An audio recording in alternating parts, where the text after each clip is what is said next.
People, what's up, what's up, what's up, what's up, what's up? All right, my people, my people, my people. I told y'all I was gonna let y'all ride this journey, with me, man. I'm kind of on this CWI thing right now. I've been welding for about 10, 15 years.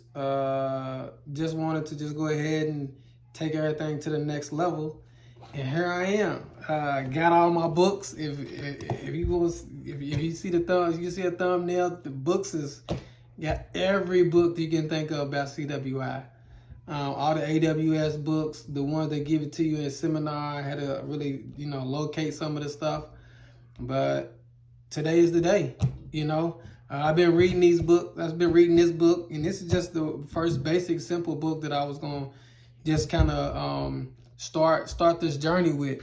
And it's called Standard Welding Terms and Definitions. Let you guys get a good look at that. Standard Welding Terms and Definitions.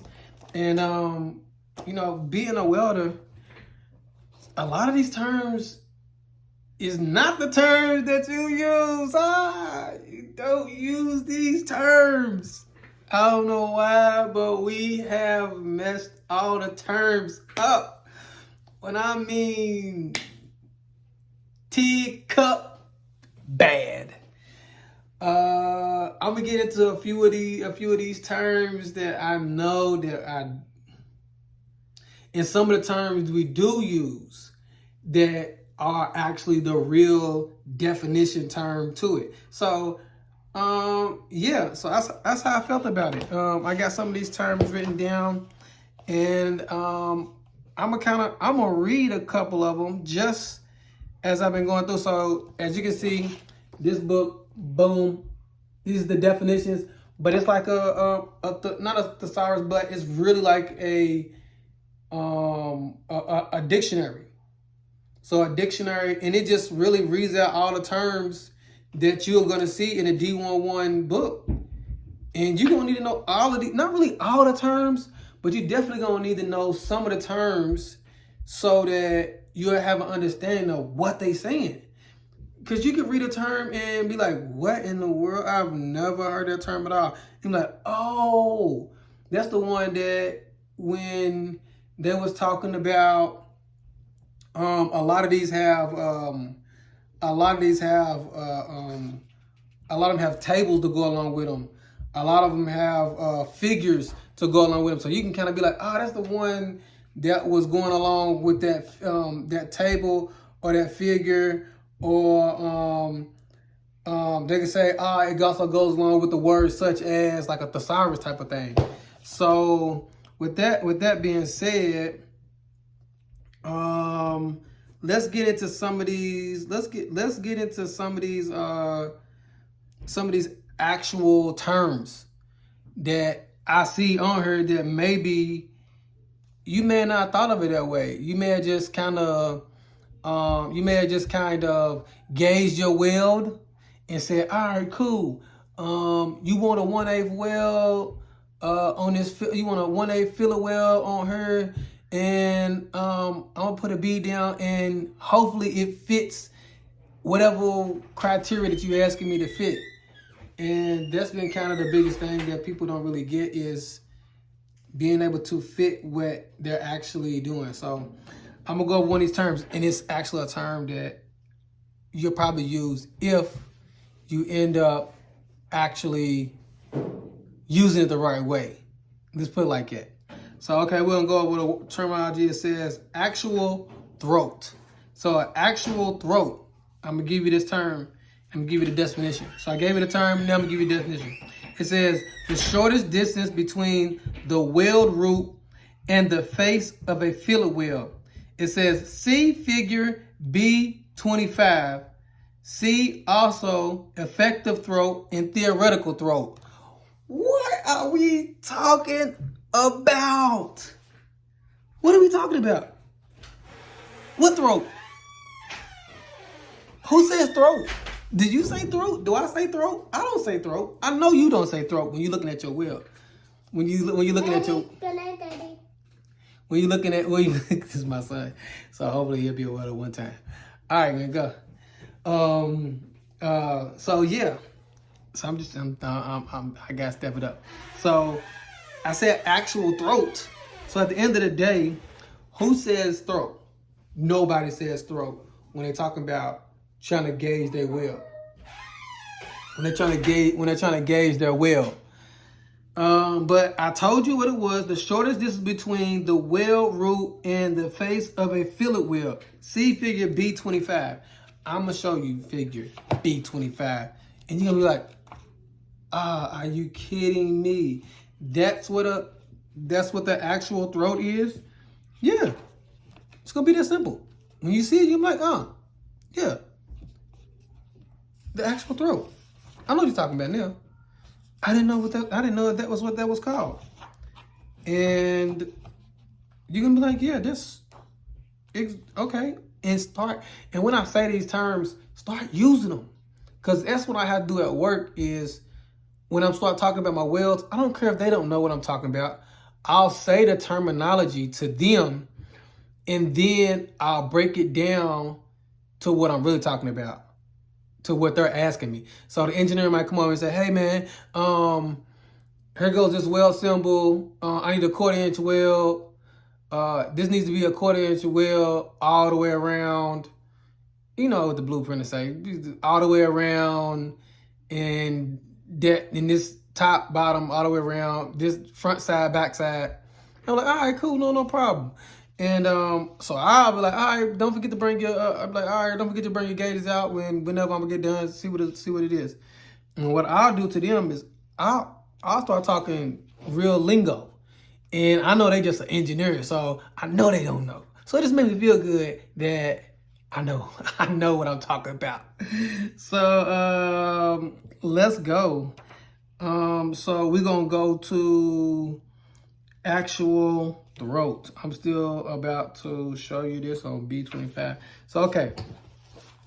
So here we go. So right here is where it says actual throat. That is on the fillet wheel. So on the fillet wheel, the actual throat is from the top to the bottom thickness. You see that? So it's gonna say that toe to that toe, but really the throat, the actual throat is from the inside, from the top of the wheel, which is a convex wheel, is where the end of your convexity is. Right here, your convexity, which means you got a little bit of protruding wheel, meaning, maybe you might have some extra, I can't figure out the word I'm gonna use. But anyway, so the throat is from here to to the end of your penetration, right?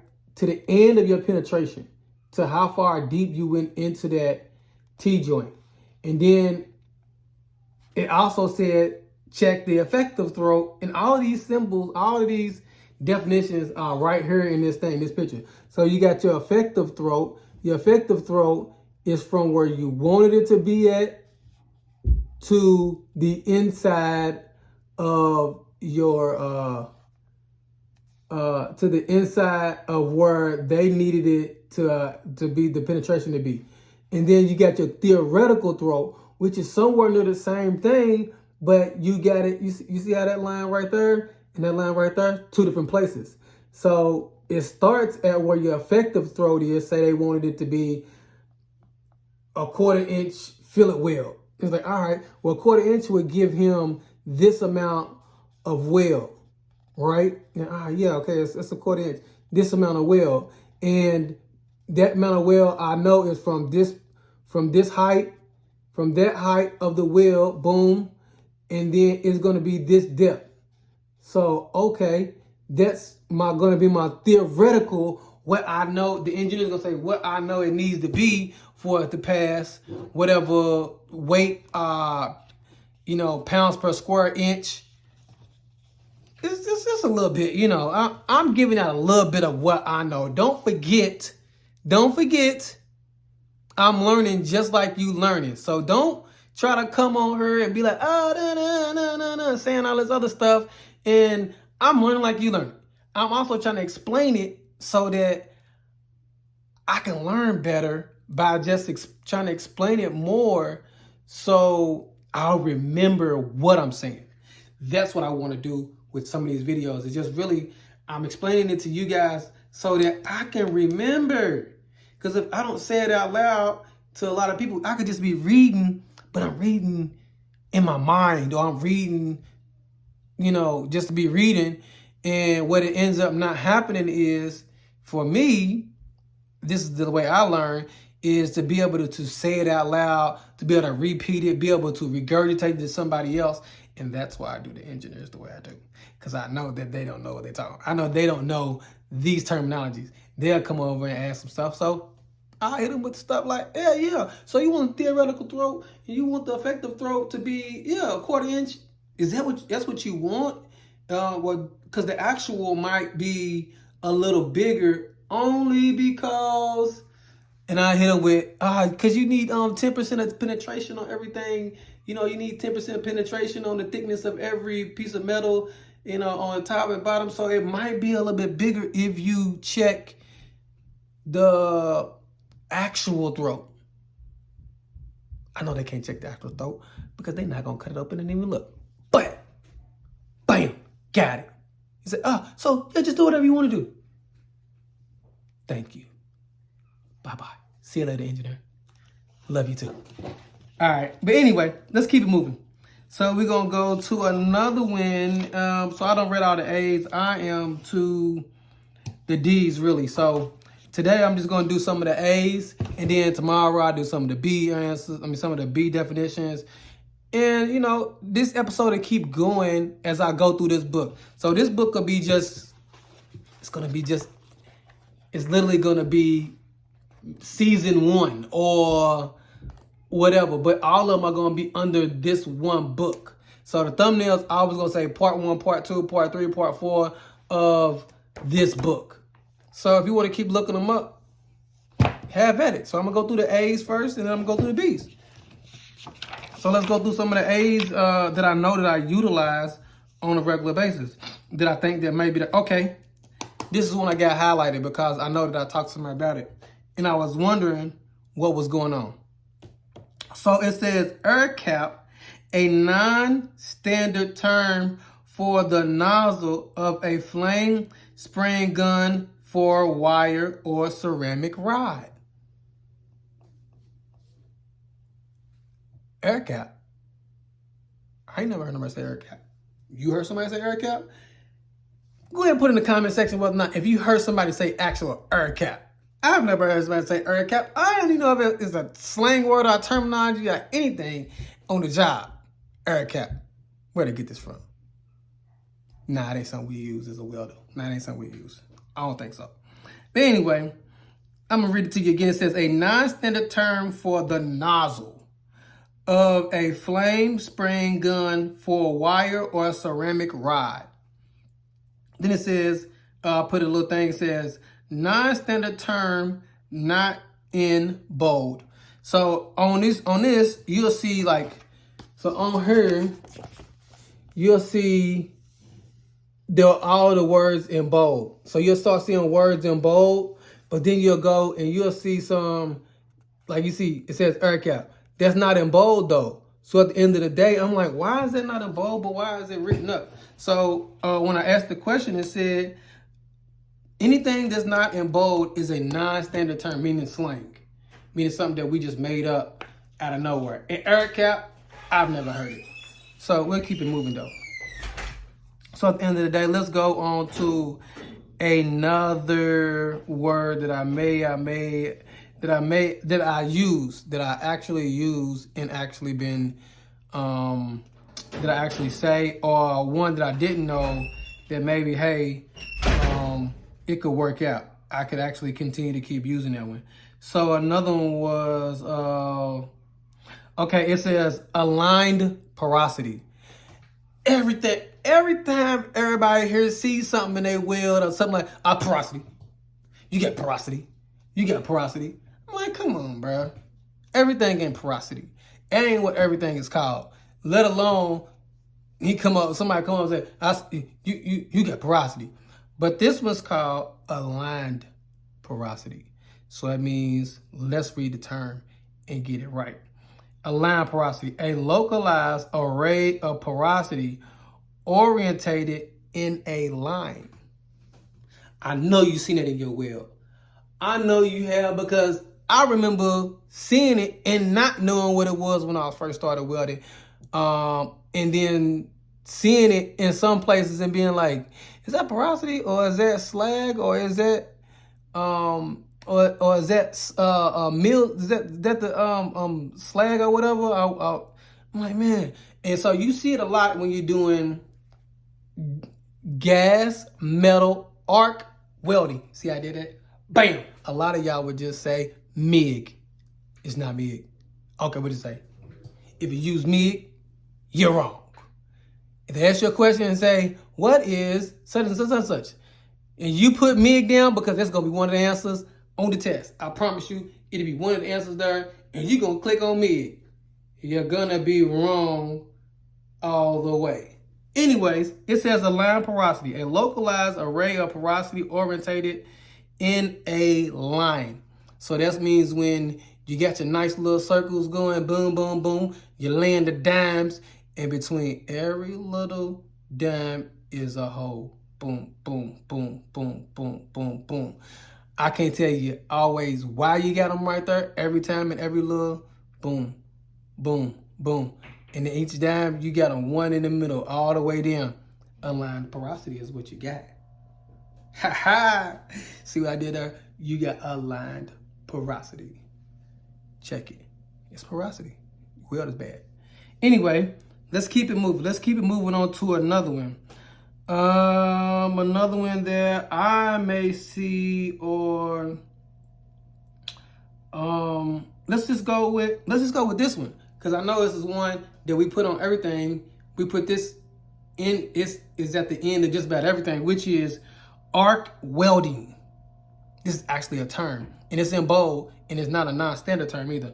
And the line porosity is in bold too, so it's not it is a standard term. And arc welding is a standard term. So let's go on to arc welding. Arc welding is a group of welding processes producing, this is a word that I don't even know what this, I don't know how to say the word. Coalescence, hopefully I said it good. In the comment section, go ahead, and if you know how to pronounce it, whatever, drop it in the comment section and say it. It is what it is. But I'm going to show it to you just so that you can know that I know what I'm talking about. There it is, right there. Where my fingers at? Yeah, that's it. That's it. You got it. Coalescence.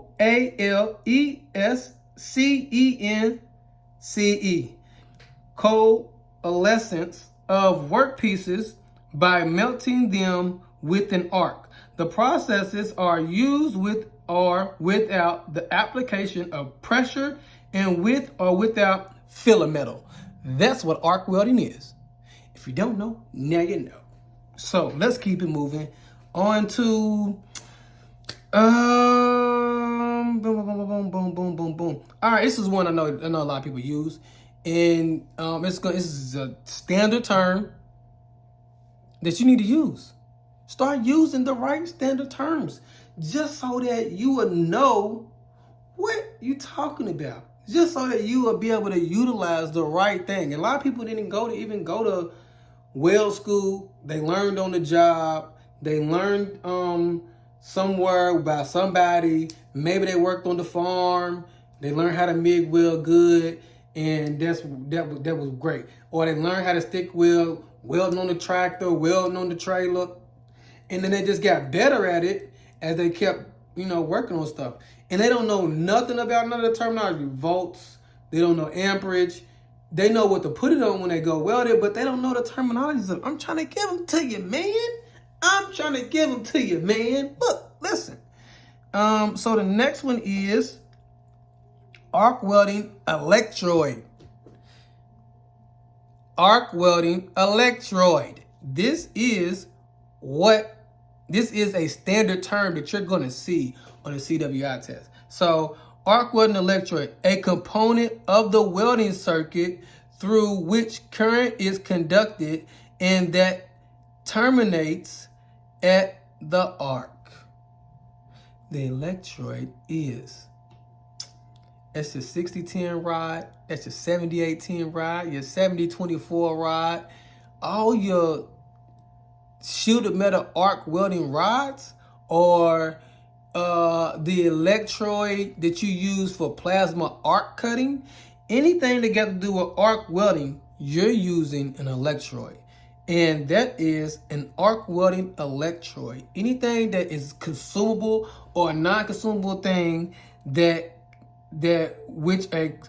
which a component of the welding circuit through which current is conducted and that terminates at the arc. So when you get close to that piece of metal and boom, and it makes some type of cut or molten metal, that is an arc welding electrode. Make sure you get that right when you go and ask for your when you're getting your plasma cutter, when you're trying to use a plasma torch and you got to redo all the things. There's one little tip that comes out outside of the outside of your, let me say it again, okay? Outside of the nozzle, you can say nozzle, you can say diffuser, you can say, I can't really say what that is that makes it screw in, but I say a nozzle. We gonna get to the terminology on what it really is once we cut into this. So you can say whatever you want to right now. I'm just getting it. So any CWIs, I already know it, already got it, put it in the comment section. That's cool with me. I'm learning, and if you can teach me a little bit more as I'm learning, then I'm not no hater. I take constructive criticism very well. So don't worry about that. All right, so the next one we're gonna go with is, let me see if there's another one that we can make sure that we use while we're working. That we can use while we're working. Okay, here it is. Arc voltage. Another one is arc welding. It says the electrical potential between the electrode and the workpiece. So we just now learned about arc welding electrode. This is the arc voltage that happens when you use the electrode and it gets close to the workpiece. And it gets close to your grounded workpiece. So yes, now we got arc voltage. This is the voltage that happens through your arc welding electrode. So let's read it over again. Arc voltage, the electrical potential between the electrode and the workpiece, which we know the workpiece is always going to be grounded. Safety first. Safety first, always. Be grounded. Please be grounded. Please be grounded. Anytime you're doing this, please be grounded. Anyway, so let's keep it moving. Let's keep that moving. Hey. All right. Tone it down. Chill out. All right. Anyway, let's get it back on though. And we're just gonna turn it down. Because I'm trying to see some of these words. And yeah, that's real. It gets real. Anyway, let's move on to another one. That we may know. I use this just this week. It says autogeneous weld. I killed them out with this. Autogeneous weld. So we was tungsten.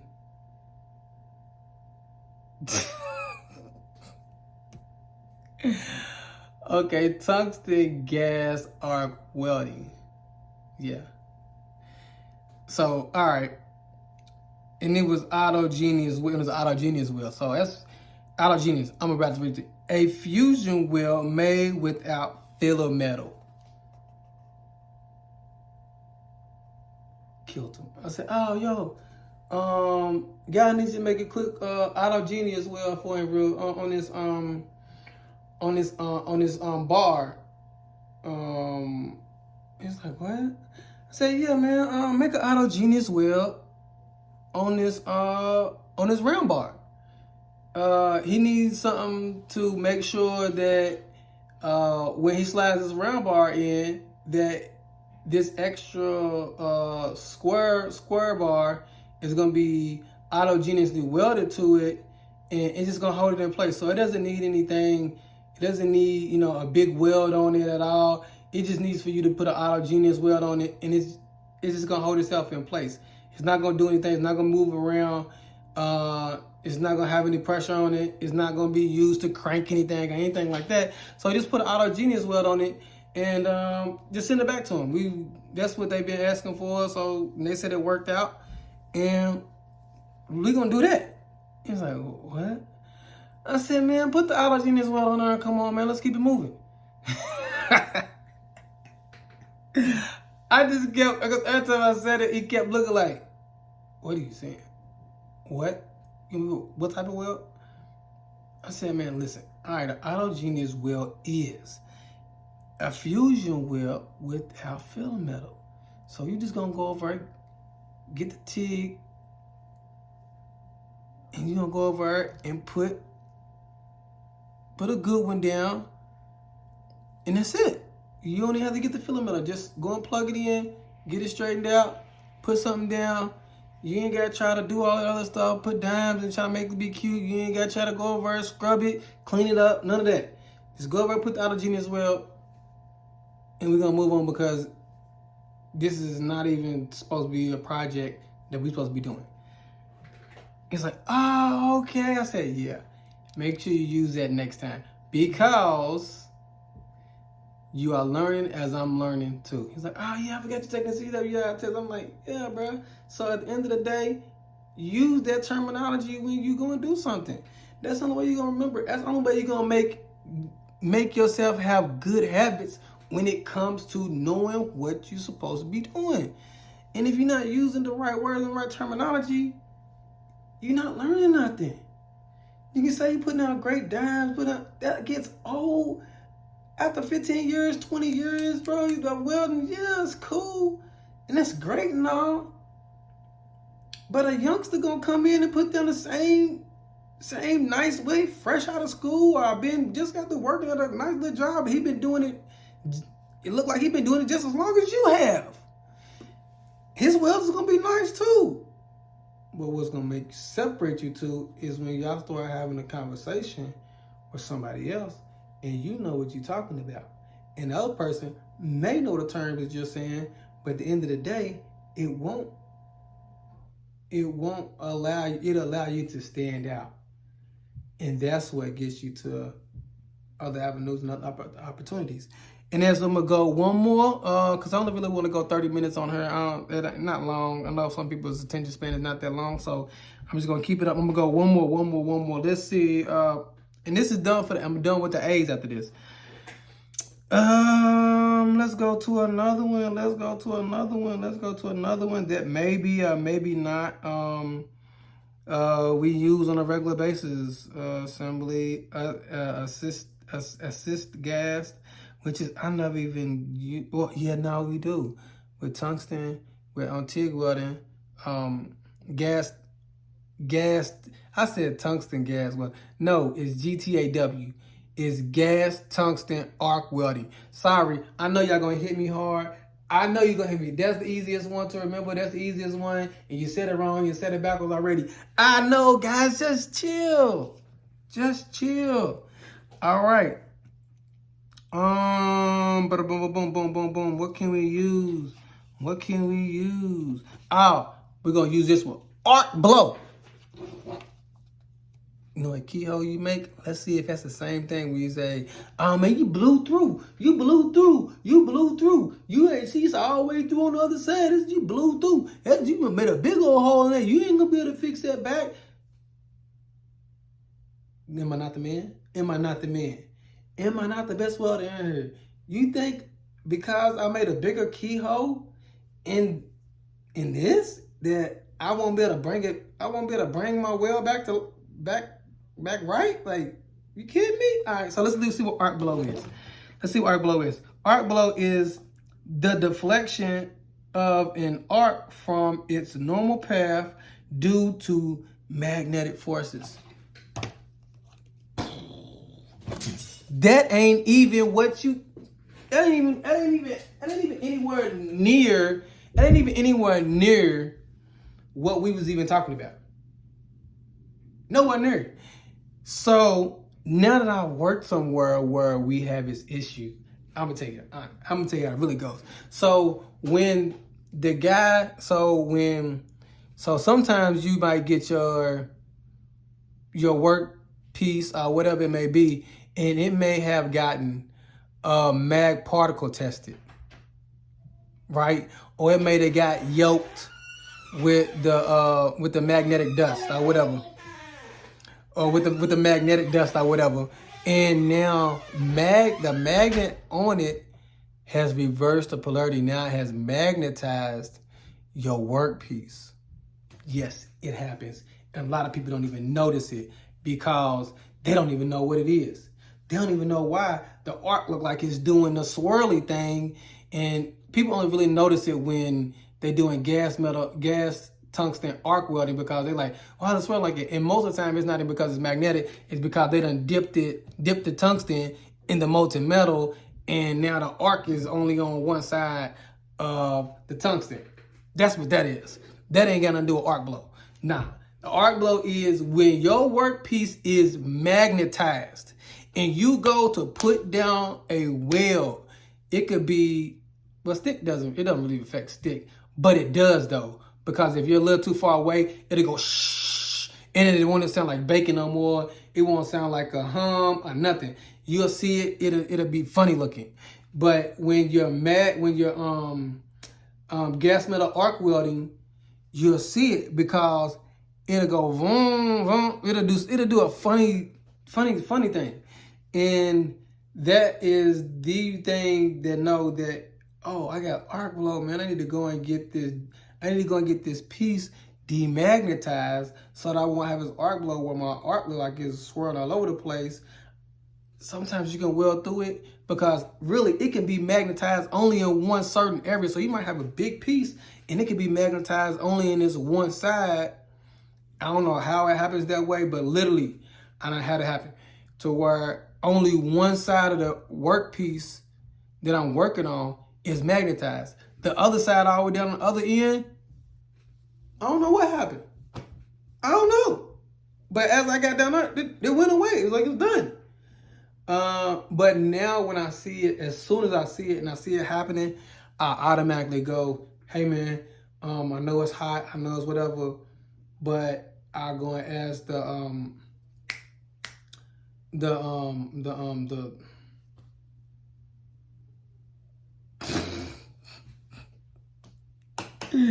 I forgot what they would call that guy. He's not a CWI. So,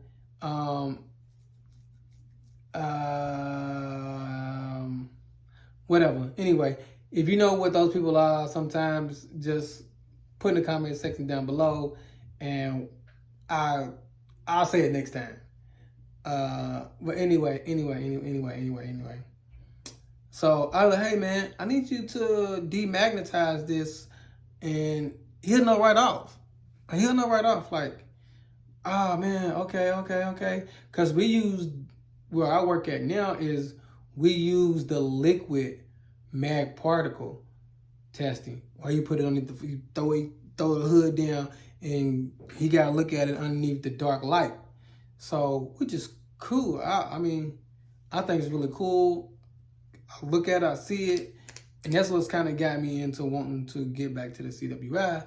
And I know that what he's doing has really nothing to do with CWI. It does, and it's an endorsement, but it's not really the same thing on what CWI teaches you.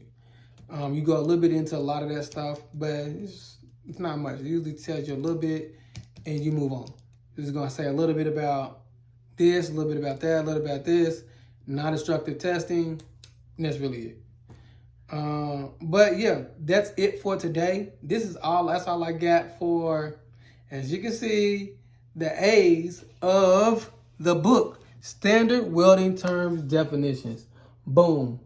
This book is probably about, I want to say, close to $200 on eBay. Don't get me lying, but the last time I looked at it on eBay, I looked at it on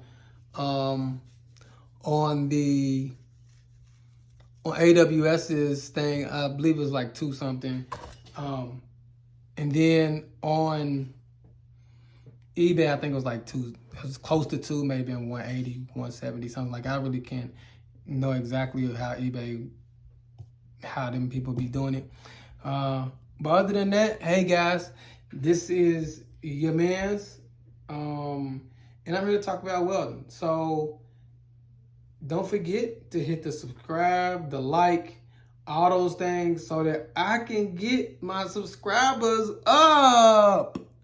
I gotta get the subscribers up so I can go live, man, and talk about this live, and we can have real conversations, and we really can dive deep and learn something. Welding is an art form. Certified welding inspector is a career. Let's not let it go to waste, guys. So at the end of the day, you know what it is. Hit the like, the notification, definitely subscribe, and I'll see y'all guys soon. This is the best welder. I know y'all ain't gonna like it, but bam, there it is.